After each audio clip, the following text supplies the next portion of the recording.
Darshan fans versus Ramya ಅನ್ನುವಂಥ ಪರಿಸ್ಥಿತಿ ಸದ್ಯ ಸ್ಯಾಂಡಲ್ವುಡ್ನಲ್ಲಿ ಸೃಷ್ಟಿಯಾಗಿದೆ. ಕಾರಣ ನಿಮಗೆಲ್ಲ ಗೊತ್ತು, ರಮ್ಯಾ ಅವರಿಗೆ ಅಶ್ಲೀಲ ಮೆಸೇಜ್ಗಳು ಬಂತು ಅನ್ನೋ ಕಾರಣಕ್ಕೆ ನೇರವಾಗಿ ನಿನ್ನೆ ಕಮಿಷನರ್ ಆಫೀಸ್ಗೆ ಹೋಗಿ ದೂರು ಕೊಟ್ಟಿದ್ರು. ಅದಾದ ಬಳಿಕ ಸೈಬರ್ ಕ್ರೈಮ್ ಅಲ್ಲೂ ಕೂಡ ಒಂದು ದೂರು ದಾಖಲಾದ ಬಳಿಕ ಈಗ ಎಫ್ಐಆರ್ ದಾಖಲಾಗಿದೆ ಅನ್ನೋದರ ಡೀಟೇಲ್ಸ್ ಸಿಗ್ತಾ ಇದೆ. ದರ್ಶನ್ ಫ್ಯಾನ್ಸ್ ವಿರುದ್ಧ ಕೊನೆಗೂ ಎಫ್ಐಆರ್ ದಾಖಲು.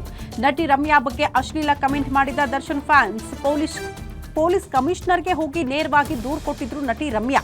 ಸೈಬರ್ ಕ್ರೈಮ್ ಪೊಲೀಸ್ ಠಾಣೆಯಲ್ಲಿ ಈ ಕುರಿತು ಸದ್ಯ ಪ್ರಕರಣ ದಾಖಲಾಗಿದ್ದು ಎಫ್ಐಆರ್ ಕೂಡ ದಾಖಲಾಗಿದೆ ಅನ್ನೋದರ ಡೀಟೇಲ್ಸ್ ಸದ್ಯ ಸಿಗ್ತಾ ಇದೆ.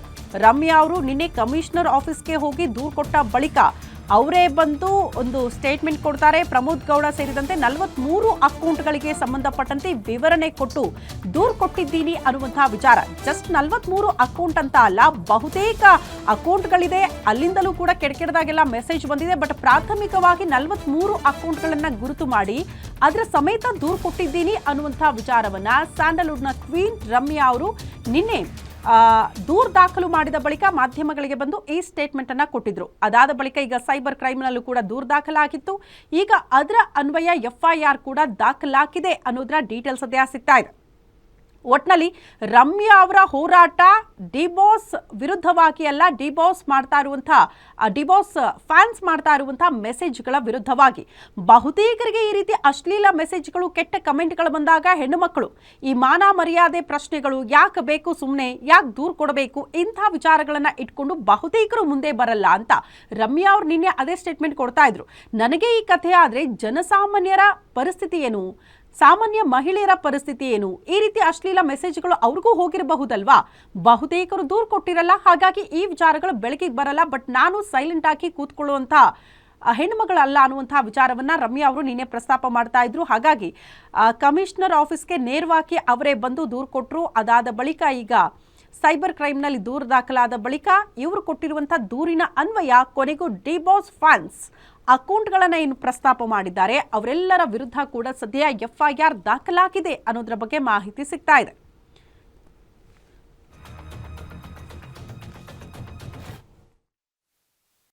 I think about 43 ಜಾಸ್ತಿನೇ ಇತ್ತು, ಬಟ್ ಐ ಜಸ್ಟ್ ಟುಕ್ 43 ಅಂತ. ಪರ್ಟಿಕ್ಯುಲರ್ ಅಕೌಂಟ್ಸ್ ಯಾವ್ದು ಜಾಸ್ತಿ ಕೆಟ್ಟದಾಗಿತ್ತು, ಥ್ರೆಟ್ನಿಂಗ್ ಆಗಿತ್ತು, ಅದನ್ನ ಮಾತ್ರ ನಾನು ಹಾಕಿದ್ದೀನಿ. ಇನ್ ಮಿಕ್ಕಿದೆಲ್ಲ I have just let it go. ಹೌದು, ಹಾಕಿದ್ದಾರೆ. The given rape threats, Renuka Swamy ಬದಲು ನಿಮ್ಮನ್ ಮರ್ಡರ್ ಮಾಡಬೇಕಾಗಿತ್ತು ಅಂತ ಹಾಕಿದ್ರು. ಮತ್ತೆ ಬೇರೆ I can't even repeat it. ಇನ್ನೊಂದು ಏನಂದ್ರೆ ನನಗೆ ಆಕ್ಚುಲಿ ಇಷ್ಟು ಕೆಟ್ಟ ವರ್ಡ್ಸ್ ನನ್ನ ಲೈಫಲ್ಲಿ ನಂಗೆ ಗೊತ್ತಿರ್ಲಿಲ್ಲ. ಅಂಡ್ ಇವತ್ತು ಆ ಮೀನಿಂಗು ನನಗೆ ಗೊತ್ತಿಲ್ಲ, but I just know it's bad words ಅಂತ. ಸೊ ಅದು ನಿಮ್ಗೆ ಸಿಗತ್ತೆ ಕಾಪಿ, ಸೊ ನೀವೇ ನೋಡಿ. ನಿಮ್ಗೂ ಬೈದಿದ್ದಾರೆ.